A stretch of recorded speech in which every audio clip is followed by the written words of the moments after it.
गांव के शांत वातावरण में, जहां सूरज की पहली किरणें हल्की ओस से भीगे खेतों को सुनहरे रंग में रंग देती हैं, वहां एक किसान अपने पसीने की बूंदों से धरती को सींचता है। ये कहानी दो ऐसे किसानों की है, एक जो मेहनत को ही अपना सबसे बड़ा धन मानता है और दूसरा जो भाग्य के सहारे जीने की कोशिश करता है। लेकिन भाग्य किसका साथ देगा? आइए जानते हैं इस कहानी में। मोहन अपनी झोपड़ी के अंदर चारपाई से उठता है। उसकी आंखों में एक नई ऊर्जा है, क्योंकि आज भी उसे अपनी मेहनत से दिन को संवारना है। राधा, उसकी पत्नी, पहले ही जाग चुकी है और चूल्हे पर रोटी बना रही है। अजी, आज भी आप इतनी जल्दी उठ गए? कभी तो आराम कर लिया करो जी। राधा, अगर सूरज आराम करने लगे तो धरती को रोशनी कौन देगा? राधा, मेहनत ही तो जीवन का असली आधार होता है। अजी, मैं आपसे कभी नहीं जीत सकती। ठीक है, अगर आप खेतों में जा ही रहे हो तो खाना लेकर जरूर जाना। अजी, आज घर जल्दी आ जाना। ये लो तुम्हारा खाना। खेत में जाकर समय निकाल कर खा लेना जी। और हाँ, जरूरत से ज्यादा मेहनत मत करना जी। अपना ध्यान रखना आप। अरे राधा, चिंता मत करो, मैं ठीक रहूंगा। बस भगवान इतनी शक्ति दे कि अपनी मेहनत से हमारे बच्चों के भविष्य को संवार सकूं। श्याम अब भी चारपाई पर फैला हुआ खर्राटे मार रहा है। उसकी पत्नी सुनीता रसोई में पानी भर रही है, लेकिन उसकी आंखों में चिंता झलक रही है। सूरज चढ़ आया है, लेकिन श्याम को कोई परवाह नहीं। सुनीता आखिरकार पास आकर उसे झकझोरती है। अजी उठो, देखो सूरज सर पे चढ़ाया है और तुम अभी तक सो रहे हो। अरे भाग्यवान, इतनी सुबह क्यों परेशान कर रही हो? कुछ देर और सोने दो।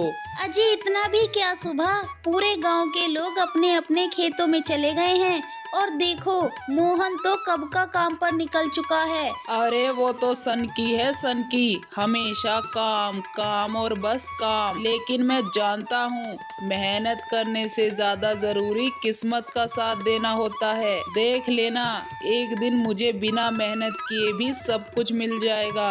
अजी, ऐसा कुछ नहीं होता है। मेहनत के बिना कुछ भी हासिल नहीं हो सकता। श्याम उसकी बातों को अनसुना कर देता है और आराम से लेटा रहता है, जबकि गांव के बाकी लोग अपने खेतों में जुट चुके हैं। गांव का माहौल शांत और सुखद लग रहा है। राधा चूल्हे पर खाना बना रही है, घर के छोटे छोटे काम निपटा रही है। सुबह का समय है, सूरज की किरणें आंगन में बिखर रही हैं। तभी अचानक दरवाजे पर एक अजनबी की आहट होती है। अरे, आप कौन हैं बाबा, और इस समय हमारे घर कैसे पधारे? बेटी, मैं एक साधारण सन्यासी हूँ। कई वर्षों से धरती की यात्रा कर रहा हूँ। भूख और प्यास से व्याकुल होकर इस घर के द्वार पर आया हूँ। क्या मुझे थोड़ा अन्न जल मिल सकता है? हाँ बाबा, मैं अभी आपके लिए भोजन लेकर आती हूँ। राधा तुरंत अंदर भागती है और मोहन के लिए रखा भोजन ले आती है। बाबा, ये लीजिए।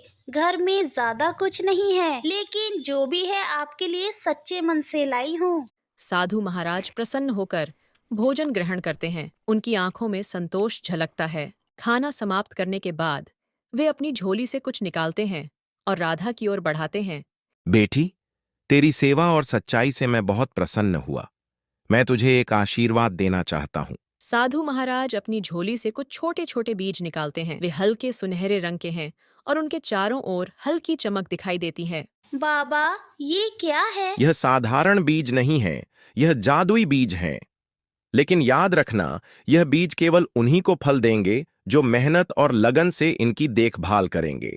इन्हें अपने खेत में बो देना और हर दिन प्रेम और परिश्रम से इन्हें सींचना।